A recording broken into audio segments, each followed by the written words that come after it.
Hi friends, কেমন আছো সবাই? দ্য কুকিং উইন্ডো চ্যানেলে তোমাদের স্বাগত জানাই। আমার আজকের রেসিপি চিকেন পাটিয়ালা। নামটা শুনেই বুঝতে পারছো নিশ্চয়ই যে এটা একটা পাঞ্জাবি ডিশ।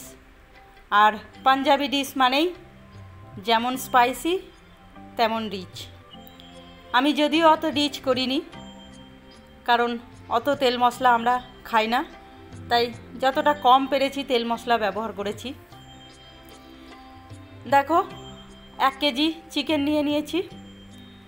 তারপর চিকেনটাকে 2-3 চামচ মতো টক দই ভালো করে ফেটে নিয়েছি আগে বাটিতে। তারপর সেটা দিয়ে দিলাম।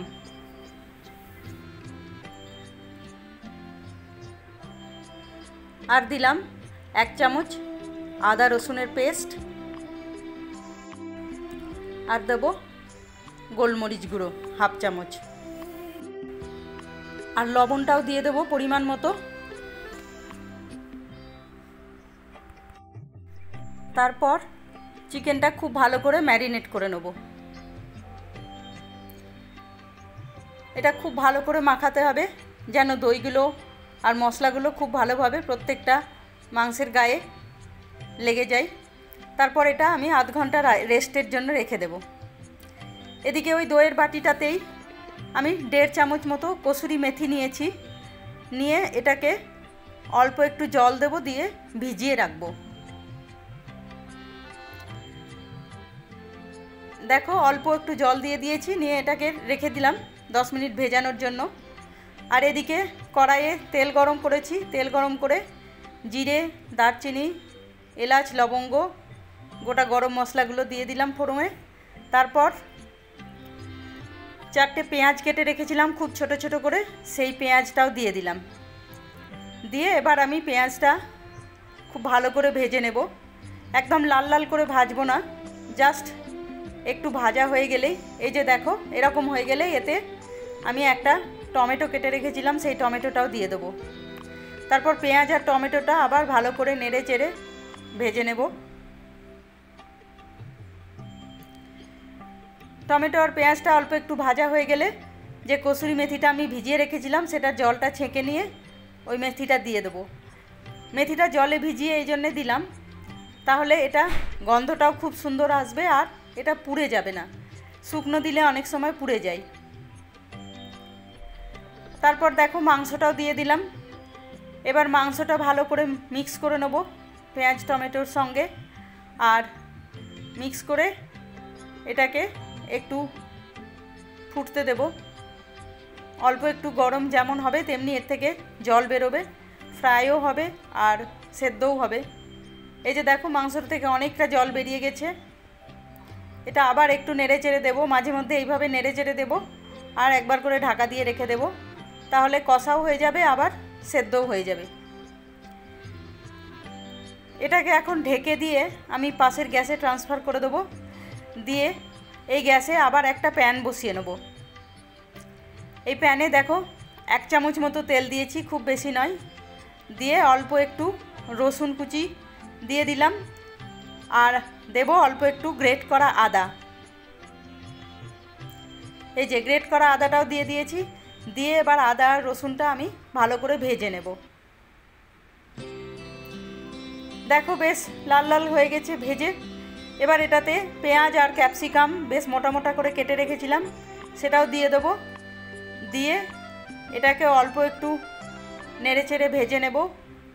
পেঁয়াজ ক্যাপসিকামটা খুব বেশি ভাজার দরকার নেই, অল্প একটু ভাজা হলেই এতে আবার অল্প একটু লবণ, একটু লঙ্কা গুঁড়ো, একটু 1 চামচ মতো জিরে গুঁড়ো আর 1/2 চামচ ধনে গুঁড়ো আর হলুদ 1 চামচ হলুদ দেব। দিয়ে আবার এটাকে ভালো করে ভেজে নেব। শুকনো মশলা দিয়েছি, এই জন্য এটা শুকনো শুকনো লাগছে, তাই এতে অল্প একটু জল দিয়ে নিলাম। দিয়ে এটাকে আমি আবার ভালো করে ভেজে নেব।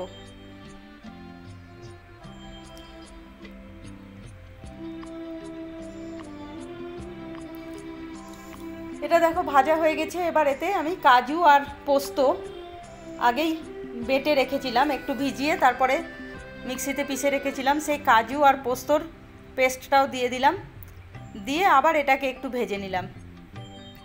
তোমরা এতক্ষণ পর্যন্ত যারা আমার ভিডিও দেখছো তারা অবশ্যই একটা লাইক করে দিও, আর ভালো লাগলে কমেন্টও করে দিও। যারা এখনও পর্যন্ত সাবস্ক্রাইব করোনি তারা সাবস্ক্রাইব করে পাশের বেল আইকনটা প্রেস করে দিও, তাহলে যখনই আমি কোনো ভিডিও আপলোড করব সবার প্রথমে তোমার কাছে নোটিফিকেশান চলে যাবে। দেখো এই মশলাটা আমি খুব ভালো করে ভেজে নিয়ে তারপর এটাকে আমি চিকেনের মধ্যে মিক্স করে দিলাম। আমি আগেই বলেছি যে পাঞ্জাবি ডিশ, তাই তেল মশলা একটু বেশি পড়ে, সেই জন্য দেখো এখানে ডবল ডবল মশলা পড়েছে। আমি যদিও খুব কম করে ইউজ করেছি। তোমরা যারা রোজ আমার ভিডিও দেখো, লাইক করো, কমেন্ট করো, তাদের সকলকে অসংখ্য ধন্যবাদ। তোমাদের কমেন্টগুলো আমার পড়তে খুব ভালো লাগে, আর ওই কমেন্টগুলো থেকেই আমি উৎসাহ পাই নতুন নতুন ভিডিও বানানোর জন্য। দেখো যে পাত্রটাতে আমি মশলা ভেজেছিলাম ওইটাতে প্রচুর মশলা লেগেছিল, তাই ওইটাতেই আমি 1 গ্লাস জল দিয়ে গরম করে সব মশলাগুলো ধুয়ে এই মাংসের মধ্যে দিয়ে দিলাম। দিয়ে এবার এটাকে আমি ফুটতে দেব, বেশ কিছুক্ষণ ফুটিয়ে নেব। এই যে এখন কসুরি মেথির যে গন্ধটা আসছে, পুরো ঘর একদম মমা করছে গন্ধে। এই গন্ধটাতেই এর টেস্টটা সম্পূর্ণ আলাদা করে দেয় অন্য মাংসর থেকে। দেখো এবার অল্প একটু ধনেপাতা দিয়ে দিলাম ওপর থেকে।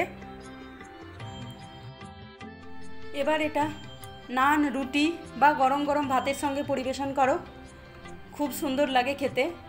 স্পেশালি বাটার নান দিয়ে খেতে এটা দুর্দান্ত লাগে। তোমরা একবার হলেও এই রেসিপিটা বানিয়ে দেখো, অসাধারণ টেস্ট হয়। আজ তাহলে আসি, কাল আবার দেখা হবে নতুন কোনো রেসিপি নিয়ে। তোমরা সবাই ভালো থেকো, সুস্থ থেকো, আর ধৈর্য ধরে আমার এই রেসিপিটা দেখার জন্য তোমাদের সকলকে অসংখ্য ধন্যবাদ। বাই।